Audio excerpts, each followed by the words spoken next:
ಸಂಖ್ಯಾಕಾಂಡ ಅಧ್ಯಾಯ 23.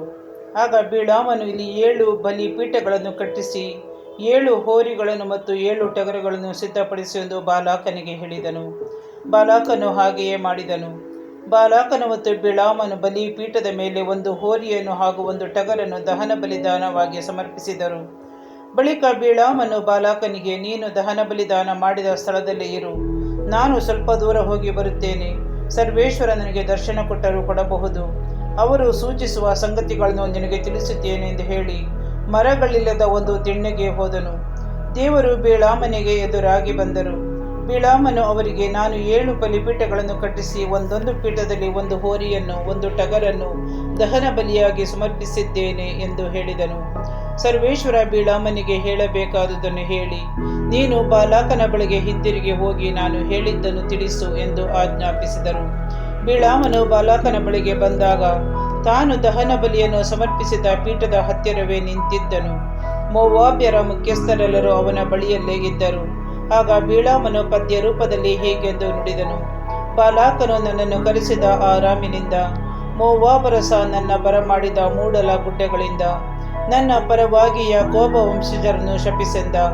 ಹಾಕು, ಇಸ್ರಾಯೇಲರಿಗೆ ಧಿಕ್ಕಾರ ಎಂದು ಹೇಳಿದ. ದೇವರೇ ಶಪಿಸಿಲ್ಲದವರನ್ನು ನಾನೇನೆಂತೂ ಶಪಿಸಲಿ? ಸರ್ವೇಶ್ವರನೇ ಧಿಕ್ಕರಿಸಿಲ್ಲದವರನ್ನು ನಾನೇನಂತೂ ಧಿಕ್ಕರಿಸಲಿ? ನಾನವರನ್ನು ಕಂಡೆ ಬೆಟ್ಟದ ಶಿಖರದಿಂದ, ನೋಡಿದೆನವರನ್ನು ಗುಡ್ಡದೆತ್ತರದಿಂದ.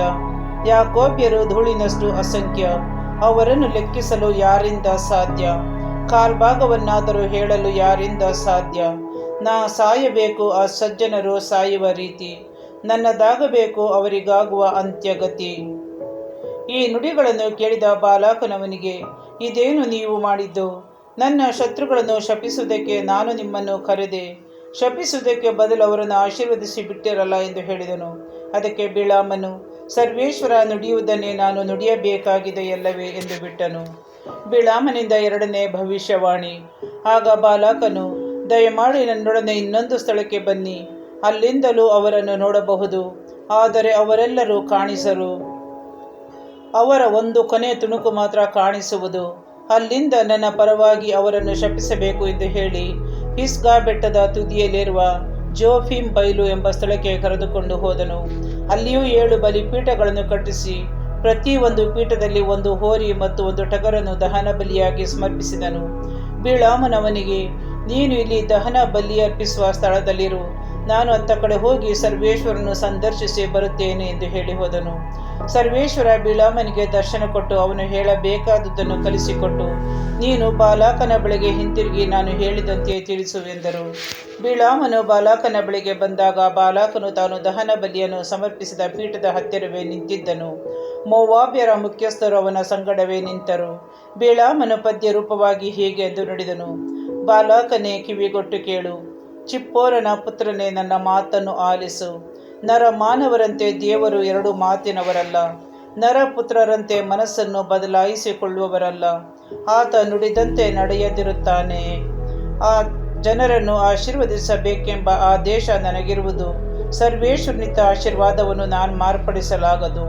ಆ ಯಾಕೋಬ್ಯರಲ್ಲಿಲ್ಲ ಆಪತ್ತಿನ ಸೂಚನೆ, ಈ ಇಸ್ರಾಯೇಲರಲ್ಲಿಲ್ಲ ವಿಪತ್ತಿನ ಬಾಧ್ಯತೆ.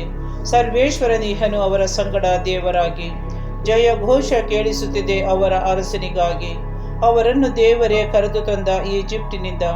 ಅವರಿಗಿದೆ ಕಾಡು ಕೋಣದಂಥ ಶಕ್ತಿ ಸಾಮರ್ಥ್ಯ. ಯಾಕೋಬ್ಯರಿಗೆ ವಿರುದ್ಧವಾದ ಶಕುನವಿಲ್ಲ, ಇಸ್ರಾಯೇಲರಿಗೆ ವಿರುದ್ಧವಾದ ತಂತ್ರ ಮಂತ್ರವಿಲ್ಲ.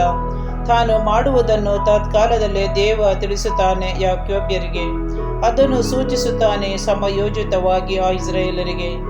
ಈ ಜನಾಂಗ ಯುವ ಸಿಂಹದಂತೆ ನಿಂತಿಹುದು, ಮೃಗೇಂದ್ರನಂತೆ. ಮೃಗ ಕೊಂದು ರಕ್ತ ಕುಡಿದು ಮಾಂಸ ತಿಂದು ತೃಪ್ತಿ ಹೊಂದದ ಹೊರತು ಆ ಸಿಂಹ ವಿರಮಿಸದು. ಆಗ ಬಾಲಾಕನವನಿಗೆ, ಹಾಗಾದರೆ ನೀನು ಅವನನ್ನು ಶಪಿಸಲು ಬೇಡ, ಆಶೀರ್ವದಿಸಲು ಬೇಡ ಎಂದನು. ಅದಕ್ಕೆ ಬಿಳಾಮನು, ಸರ್ವೇಶ್ವರ ಆಜ್ಞಾಪಿಸಿದ್ದನ್ನೇ ನಾನು ಮಾಡಬೇಕೆಂದು ನಿನಗೆ ಹೇಳಲಿಲ್ಲವೇ ಎಂದನು. ಬಿಳಾಮನಿಂದ 3ನೇ ಭವಿಷ್ಯವಾಣಿ. ಆ ಬಳಿಕ ಬಾಲಾಕನು, ಬಾ, ನಿನ್ನನ್ನು ಬೇರೊಂದು ಸ್ಥಳಕ್ಕೆ ಕರೆದುಕೊಂಡು ಹೋಗುತ್ತೇನೆ, ಬಹುಶಃ ಅಲ್ಲಿಯಾದರೂ ನೀನು ಅವರನ್ನು ಶಪಿಸುವಂತೆ ದೇವರು ಅನುಮತಿಸಬಹುದು ಎಂದು ಹೇಳಿದನು. ಅಲ್ಲಿಂದ ಅವನನ್ನು ಪೇಗೋರ್ ಎಂಬ ಬೆಟ್ಟದ ತುದಿಗೆ ಕರೆದುಕೊಂಡು ಹೋದನು. ಆ ಬೆಟ್ಟದ ಕೆಳಗಿರುವ ಯೆಷಿಮೋನ್ ಎಂಬ ಮರುಭೂಮಿ ಕಾಣಿಸುತ್ತಿತ್ತು. ಬಿಳಾಮನು ಬಾಲಾಕನಿಗೆ, ಇಲ್ಲೂ 7 ಬಲಿಪೀಠಗಳನ್ನು ಕಟ್ಟಿಸಿ 7 ಹೋರಿಗಳನ್ನು ಹಾಗೂ 7 ಟಗರುಗಳನ್ನು ಸಿದ್ಧಪಡಿಸು ಎಂದನು. ಬಾಲಾಕನು ಅಂತೆಯೇ ಮಾಡಿ ಪ್ರತಿಯೊಂದು ಪೀಠದಲ್ಲೂ 1 ಹೋರಿಯನ್ನು 1 ಟಗರನ್ನು ದಹನ ಬಲಿಯಾಗಿ ಸಮರ್ಪಿಸಿದನು.